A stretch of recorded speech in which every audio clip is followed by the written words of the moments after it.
ଦିଦିଙ୍କର like share subscribe करिवे। आप लोग भी खुश रहो।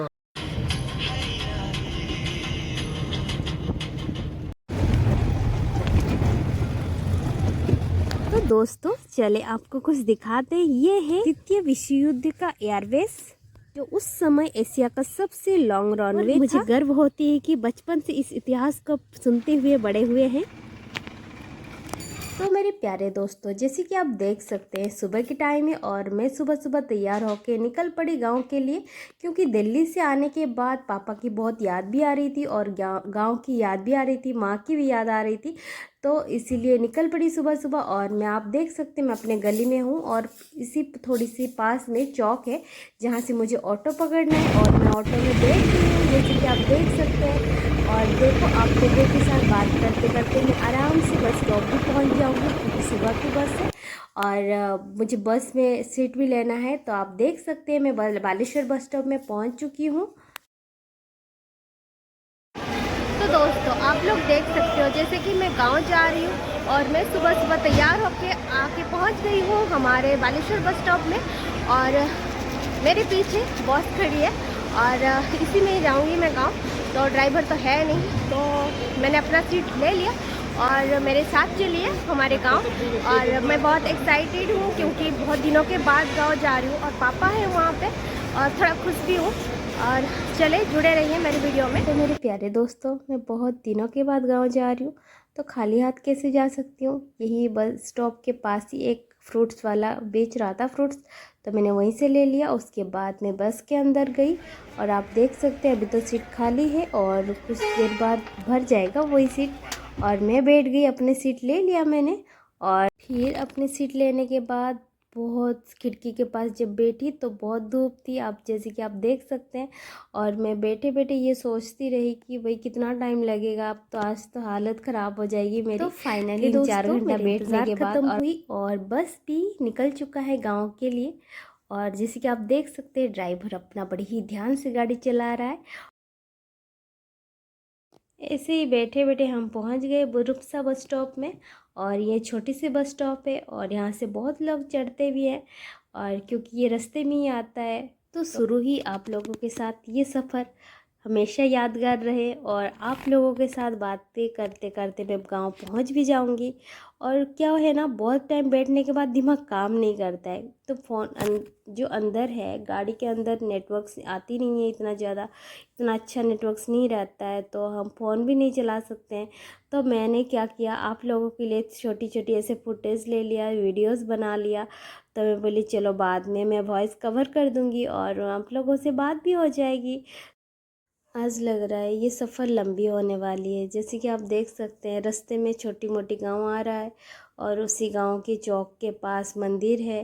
जैसे कि आप देख सकते हैं हम गांधी चौक में पहुंच चुके हैं। इस चौक में का खासियत ये है कि यहाँ पे सारे बसेस आते हैं, मयूरभंज की जो भी बस रहता है, हमारे एरिया के जो भी आसपास के एरियाज़ के जो बस होता है यहाँ पे रुकता ज़रूर है। यहाँ पे लोग खाना वाना खाते भी हैं, तो थोड़ी देर के लिए रुकता है वहाँ पे। जब भी गाड़ी में बैठ के अगर बोरिंग फील हो तो थोड़ा बस में 90s का गाना सुन के रोमांटिक बन जाओ, लुक दे दो। ऐसे ही आप लोगों के साथ बातें करते करते आके पहुंच गए अमरदा रोड पे। जैसे कि आप देख सकते हैं हम रेलवे गेट को क्रॉस कर चुके हैं। और जैसे कि दोस्तों चलो आप लोगों से थोड़ी बातचीत भी कर लेते हैं। ऐसे आप लोगों से बात करते करते हम सच में पहुंच भी जाएंगे, हमें पता भी नहीं चलता है, हमेशा ऐसे ही होता है। और मैं आप लोगों के साथ बातें करते करते कब और कहाँ पहुंच जाती हूँ मुझे खुद समझ में नहीं आती है। जैसे कि दोस्तों जैसे हम घर जाते हैं ना, गांव जाते हैं, तो ऐसे लगता है कि कितना सुकून सा फील होता है वहाँ पे। सबसे खूबसूरत चीज़ जो है यहाँ का जंगल, ये फॉरेस्ट्री एरिया है और दोनों साइड जंगल है।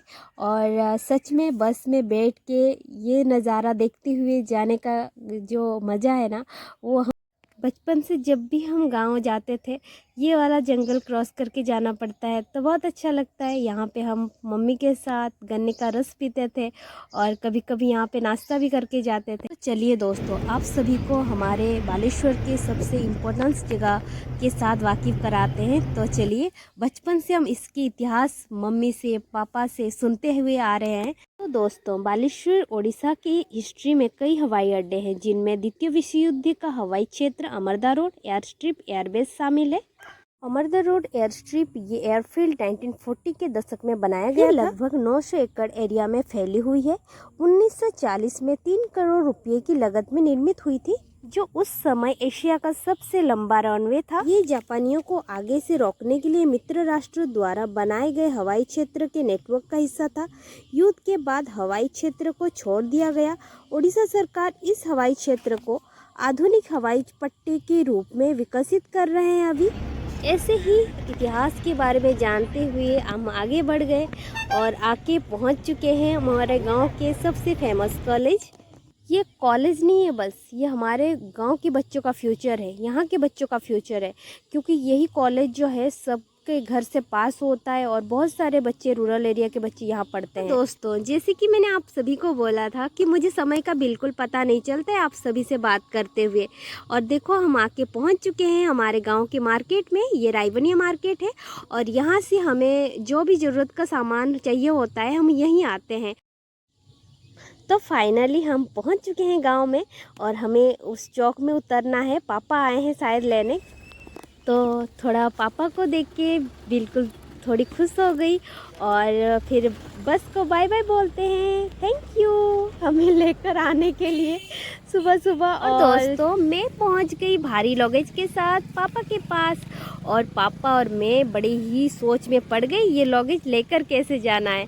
फिर बहुत टाइम सोचने के बाद बाप बेटी को मतलब आइडिया मिल ही गई कि गाड़ी में कैसे लेके चले ट्रॉली बैग, क्योंकि मैं आगे रखने की जगह नहीं थी स्कूटी में। तो हमने तय किया पापा आप उतर जाओ और मैं ये ट्रॉली पकड़ के बैठ जाऊंगी। तो देख सकते हैं आप दोस्तों, पापा लेकर जा रहे हैं सामान। गांव के रास्ते के बारे में तो दोस्तों आप सभी को पता है, यहाँ का रास्ता थोड़ा सही नहीं है, मतलब मेन रोड तक सही है और इसी रोड पे हम बाप बेटी आ गए सामान लेके। तो दोस्तों, आप लोग देख सकते हो फाइनली हम घर पे पहुंच चुके हैं। जब भी मैं घर में आके पहुंच जाती हूँ तो थोड़ी सी इमोशनल हो जाती हूँ, क्योंकि मेरी इमोशन जो है यहीं से जुड़ी हुई है मेरी माँ से। जैसे कि आप लोग देख सकते हैं दोस्तों, ये मेरी प्यारी सी माँ है और इनको गुजरे हुए 5 साल हो चुके हैं, फिर भी इनकी मौजूदगी आज भी महसूस होती है। जब भी घर आती हूँ ऐसे लगता है माँ अभी भी यहीं है और इंतज़ार कर रही है बच्चे की कि कब आएगी। तो दोस्तों, आप देख सकते हैं मैं आके थोड़ा रेस्ट ले रही हूँ और थोड़ा लेके आई थी वो सिंगाड़ा, क्या बोलते हैं उसको, हमारे उड़िया में पानी फोड़ा बोलते हैं, उस वो फूफा को दिए हैं और कुमंग हमारे खा रहे हैं। कुमंग चिक्का बुझुक का ना चिक्का सिबिल के बुझुक का ना इंजिन दोस्त को लिया को मैं सिबिल के बुझुक का ना मत है कुमंग सिबिला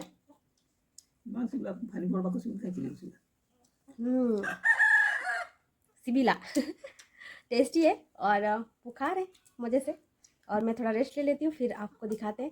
घर पे एक्चुअली अभी कोई है नहीं, ठीक है, तो उन लोगों से मिलवाऊंगी आप लोगों को। और चले थोड़ा रेस्ट ले लेते हैं, फिर आपको मिलवाती हूँ, उनका रिएक्शन क्या होता है देखते हैं। मेरे प्यारे दोस्तों, जैसे कि आप देख सकते हैं मैंने आप लोगों को बताया था कि मैं आप लोगों को मिलवाऊंगी और सभी से। और चलिए आज अभी जा रहे हैं मेरे बड़ी मौसी के घर, और वो इनका घर यही पास में। तो मौसी की तबीयत सही नहीं थी और मैं दिल्ली में थी, तो चलो एक बार देख के आते हैं उनको। वो देखना कितना खुश हो जाएंगे। वो माँ के बाद मैं इन्हीं के पास हमेशा आती हूँ और अकेलापन जब महसूस होता है, और अभी उनका वो चल नहीं पा रहे ना, तो यही होते हैं। देखना थोड़ा देख क्या नाम दोस्तों, आप लोग देख सकते हो मैं अपने मौसी के पास आई हूँ।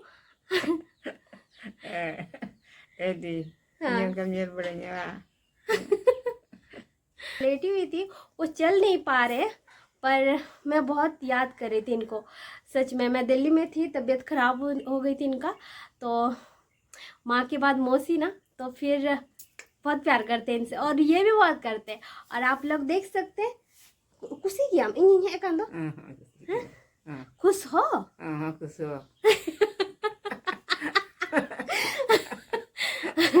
और आप उनको दोस्तों को बोल दो आप लोग भी खुश रहो, आप लोग भी खुश रहो, आप लोग भी खुश रहो, खुश रहो। हाँ आप लोग भी खुश रहो। हाँ वाह देखा।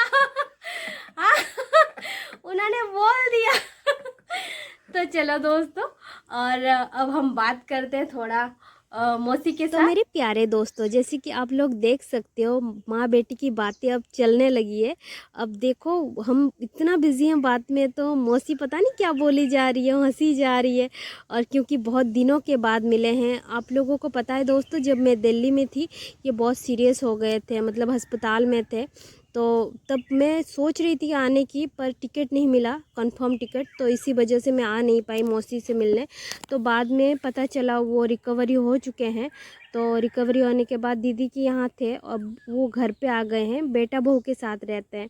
तो जब मैं आकर पहुंची तो थोड़ा खाना खाया और रेस्ट लेने के बाद मैं पापा से बोली कि पापा मैं मौसी से मिलने जा रही हूँ, और मैं आके पहुंच गई उनके पास। जब से मैं आई हूँ आप लोग देख सकते हो वो कितना बातें कर रहे हैं, और करे जा रहे, और उनके पास ऐसे ही बैठी रहूं ऐसा मन करता है मुझे हमेशा, और उनके सारे बातें सुनती रहूं। और बड़ी क्यूट सी बोलते हैं और बहुत धीरे बोलते हैं।